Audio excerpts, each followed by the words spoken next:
नमस्कार मैत्रिणींनो, नुकताच श्रावण महिना संपलेला आहे.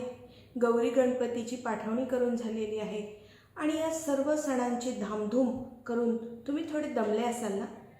तर आता लगेच एक 2-4 दिवसाची विश्रांतीनंतर आपल्याला नवरात्र, दसरा आणि दिवाळी यांचीसुद्धा तयारी करायची आहे, हो की नाही. पण मग यासाठी आज मी काही तुम्हाला टिप्स सांगणार आहे की जेव्हा आपण स्वच्छता करत आहोत किंवा नवरात्राची किंवा एकूणच कोणत्याही सणाची तयारी करत असताना आपण दमून जाणं आणि इतकं आपण दमून जातो, इतकं कामाच्या आहारी पडतो की त्यानंतर आपण आजारी पडतो आणि त्यामुळे आपल्याला त्या सणाचा जो आपण म्हणजे ध्यास घेतलेला असतो तो आपल्याला मनसोक्तपणे साजरा करता येत नाही, त्याचा आनंद घेता येत नाही. तर हे असं काही घडू नये आपल्या बाबतीत. ऐन सणाच्या वेळेस आपणही उत्साही, आनंदी आणि तितकेच मनमोकळेपणाने आपण तो उत्सव साजरा करावा, यासाठी काही टिप्स आज मी तुम्हाला देणार आहे.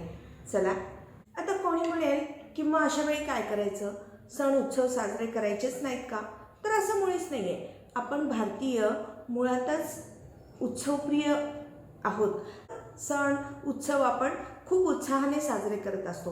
मग मी म्हणत नाही आहे की शॉर्टकट करा आणि सण करूच नका, असं मुळीच नाही आहे. सण तर साजरे करायचे आहेत, उत्सव तर पार पाडायचा आहे, स्वच्छता करायची आहे, खाण्यापिण्याची रेलचेल पण करायची आहे.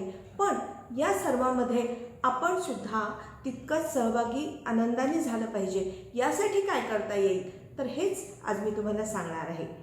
आता कोणताही सण म्हटलं की आपल्याला थोडंसं माहीत असतं की पारंपरिक सण असतात की गौरी गणपती, त्यासाठी लागणारा नैवेद्य, काय काय पदार्थ करायचे आहेत, काय काय खाण्याचे करायचे आहेत पदार्थ, हे सगळं आपल्याला माहिती असतं. डेकोरेशनसाठी काय करायचं आहे. तर हे जे कामाची पूर्वतयारी आपण करणार आहोत ती कशा प्रकारची असली पाहिजे.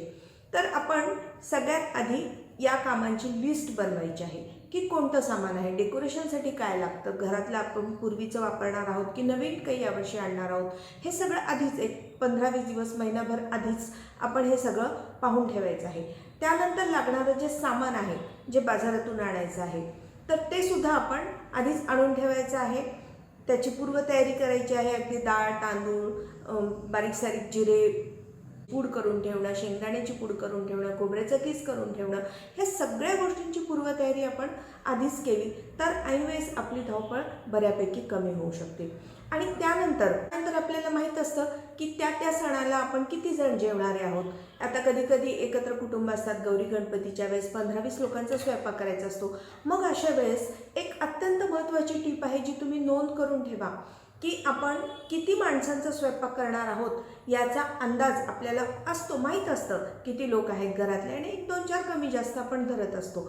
तर त्याप्रमाणे किती माणसांसाठी किती डाळ, तांदूळ, भाजी, कढीसाठी दही, ह्या सगळ्या गोष्टी किती लागणार आहेत. अर्धा लिटर लागणार आहे, अर्धा किलो भाजी लागणार आहे की 1 किलो लागते आपल्याकडे, किंवा पुरण किती वाट्यांचं घालायचं आहे, मागच्या वेळेस घातल्यानंतर किती उरलं होतं, हे सगळ्या गोष्टींचं आपल्याला तोंडी माहीत असतं.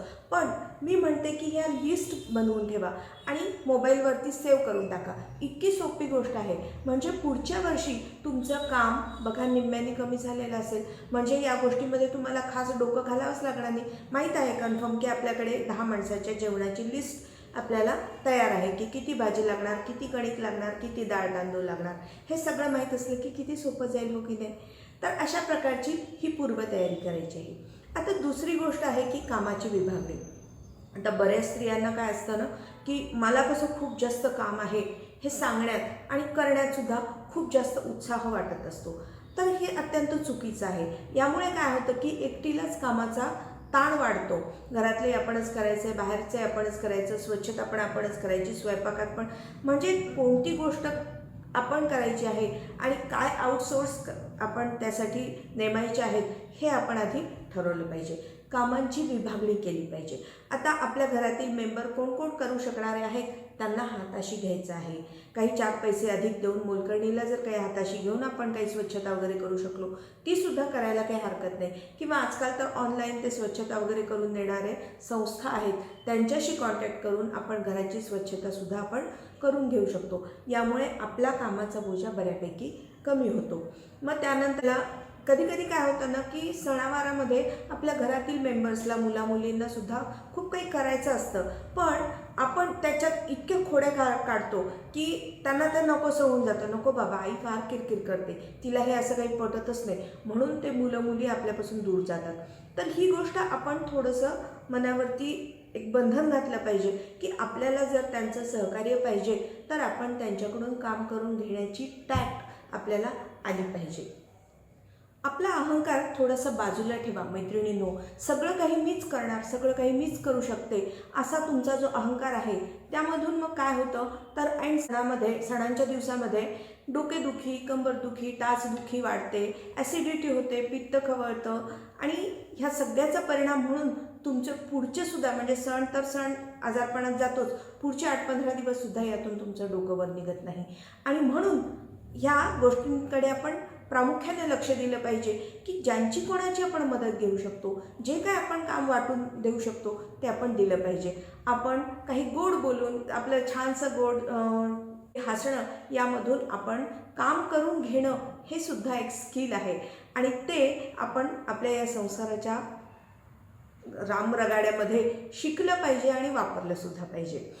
घरामध्ये 1-2 तरी चुकार मेंबर असतातच ज्यांना हे घरातले काम वगैरे करण्यामध्ये फारसा इंटरेस्ट नसतो, त्यांना स्वयंपाकघरातलं काही करायचं नसतं, पण बाहेरचं आणून देण्यामध्ये मात्र त्यांना आवडत असतं. त्यामुळे ज्यांना जे काम आवडतं त्यांच्याकडून ते काम आपण करून घेण्याची कला आपल्याला नक्कीच आली पाहिजे. आणि आता तिसरा पॉईंट आहे की जेव्हा आपण स्वच्छता करत आहोत त्यावेळेस मोह टाळा. ज्या वस्तू किंवा ज्या गोष्टी आपण गेल्या 1-2 वर्षात वापरलेल्याच नाही आहेत तर त्यांना अगदी मनावर दगड ठेवून ते पटकन घराबाहेर काढा. त्यांना आडगळ किंवा जुनं मोडकं फर्निचर अशा गोष्टी आपण घरामध्ये साठवून ठेवलेल्या असतात आणि त्यामुळे एक प्रकारची निगेटिव्ह एनर्जी आपल्या घरात वावरत असते. तर यातून मुक्तता मिळवण्यासाठी म्हणून ह्या सगळ्या अशा जुन्या पुराण्या न लागणाऱ्या वस्तूंचा मोह टाळा.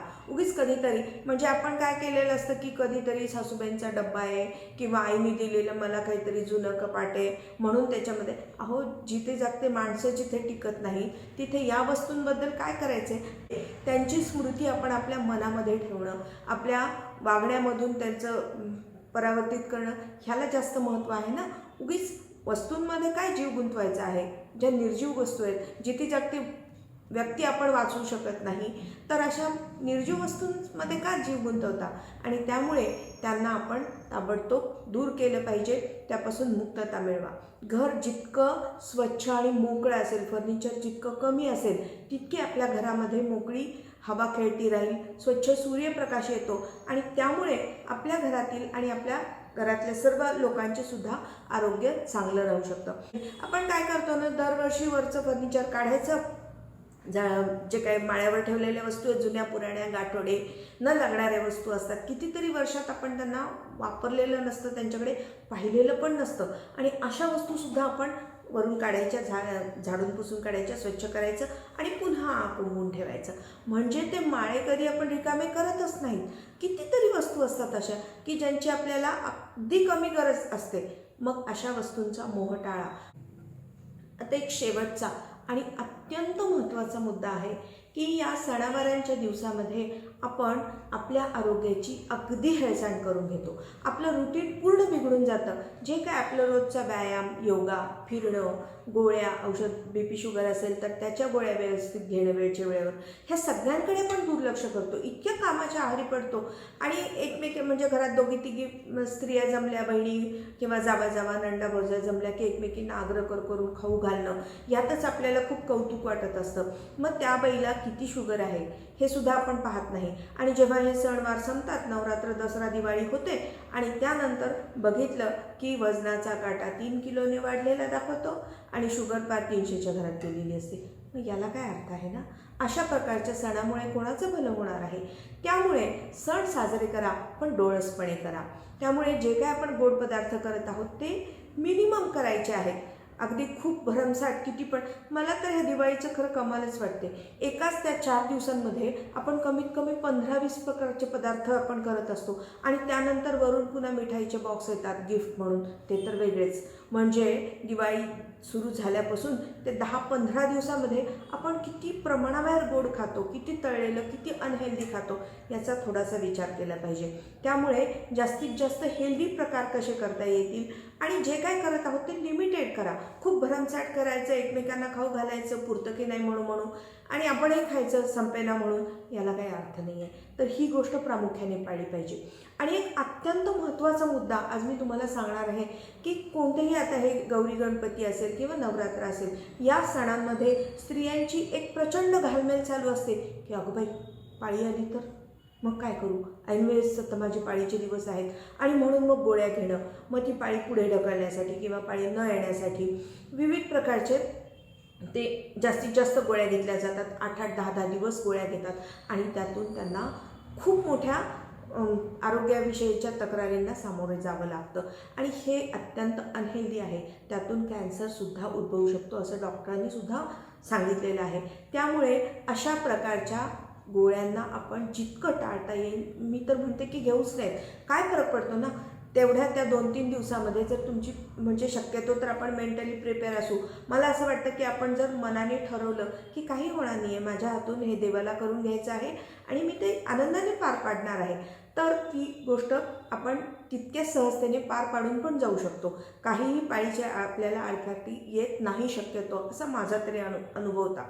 पण याशिवायसुद्धा जर झालीच तर काय करणार, निसर्गचक्र आहे ते, तर झाली तर काय फरक पडतो. घरातील इतर कोणीतरी करणारा जर नसेलच तुमच्याकडे, तर आपल्या पतीकडून किंवा मुलांकडून दूध, साखर आणि फळांचा नैवेद्य दाखवून सुद्धा आपण ते साजरं करू शकतो.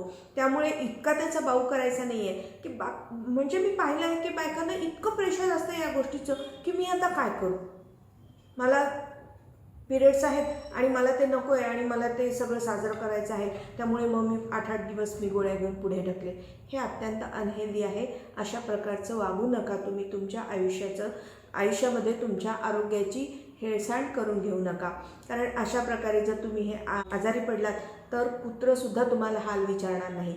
त्यामुळे आपणच आपलं आरोग्य अबाधित ठेवायचं आहे, राखायचं आहे आणि त्याबरोबरच उत्सव जो काय आपण करत आहोत, सणवार जे काय करत आहोत, ते उत्साहाने, आनंदाने, मनापासून भक्तिभावाने साजरे करायचे आहेत आणि त्यामुळे अशा गोष्टींना फारसं महत्त्व द्यायचं नाही. तर आजचा हा व्हिडिओ तुम्हाला कसा वाटला ते मला नक्की सांगा. धन्यवाद.